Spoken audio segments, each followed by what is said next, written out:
Okay, can we talk about this properly? Because why are women out here conducting 4 investigations on a man like we're building a legal case?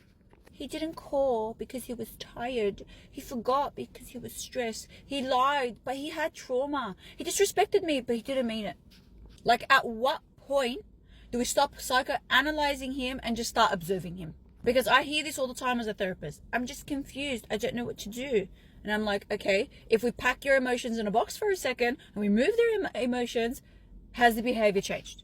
Not the apology, not the crying, not the speech about how much he loves you, the actual behavior. Is the behavior different? Or is it the same pattern, just in a different packaging? Because clarity, it doesn't come from potential. It comes from repetition.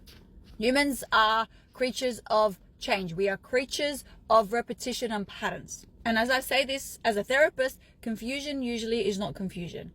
It's attachment for fighting reality. You're not confused, you're just uncomfortable.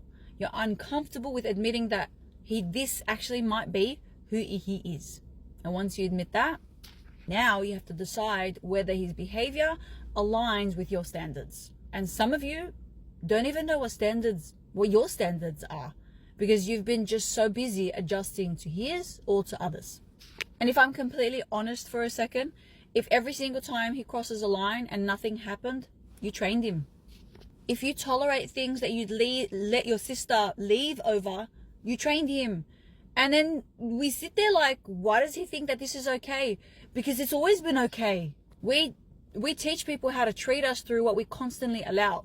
That's not victim blaming. It's empowerment. And if you taught it to him, you could unteach it. But here's the funny part.